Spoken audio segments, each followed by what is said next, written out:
Hey, what up, everybody? Coming to you this morning with the weekend preview. It's actually not the weekend, though. The only fight card that we have going on this week is taking place Thursday, September 5th. It's going to be on DAZN and also on Facebook Watch, in case you don't have DAZN. But again, I think you guys should get it. It'll start at 7 o'clock. The undercard doesn't really look that great.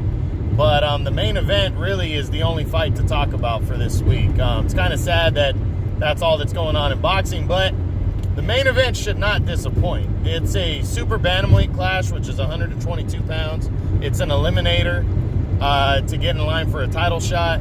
And it's going to be between Azat Hovhannisyan from Turkey, former world title challenger, as he battles Franklin Manzanilla of Mexico, who's also a former world title challenger.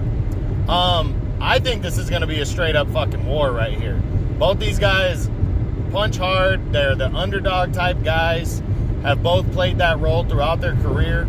And they both recently took on Rey Vargas. Hovhannisyan, he fought Vargas last May in 2018. And, man, what a fucking great fight that was. Vargas came in a big favorite, and Hovhannisyan just pushed his ass the entire 12 rounds. He broke Rey Vargas' jaw in the fight, kept coming forward, kept coming at him. Vargas, though, to his credit, he throws a lot of punches. He was a taller guy, and he could box with angles, so he was able to outwork Hovhannisyan, but, man, it was a tough fight on him. Vargas ended up taking the rest of the year off after that, because he had a broken jaw and suffered a couple injuries, so was not an easy fight, and Hovhannisyan really left a good impression for himself.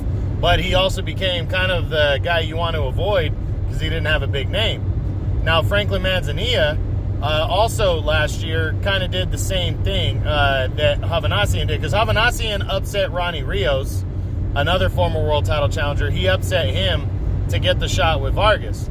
Manzanilla pretty much did the same thing. He upset Julio Ceja, former champion, in I believe it was August or September of last year, and that moved the needle for him to get a title shot. So Rey Vargas, when he came back from the Hovhannisyan injuries in February of this year, he faced off against Franklin Manzanilla. Again, Vargas went in a heavy favorite.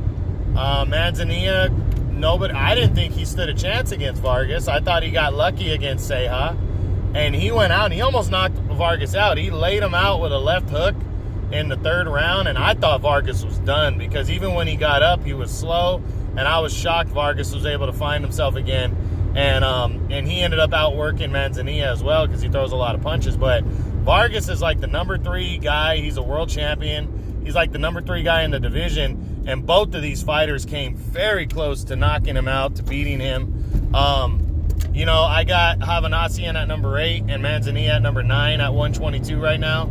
And this is just going to be an all-out war. These are two guys that like to come forward, like to brawl, and I really don't think you're going to be disappointed on Thursday night. So I highly suggest you check it out.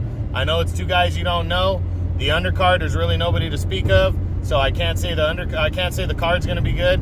But I'm just going to tune in for the main event. But I think it's going to be a fucking war. Fight of the year type candidate. But I think Hovhannisyan's going to break down Manzanilla and knock him out. But I really do think this fight could end by knockout on either side. And it could end early, it could end in the middle rounds, and it could end late. Both these guys are grinders, and we'll see what happens. But, again, that's Thursday, September 5th on DAZN, if you have DAZN, and on Facebook Watch if you don't have DAZN. So make sure you're checking it out. It all starts 7 o'clock. Main event will probably be between 8 and 9, maybe around 9 o'clock. But it should be good either way. So that's it, guys. Hope you enjoyed this. I will talk to you later. True Boxing, you've been hit with the truth.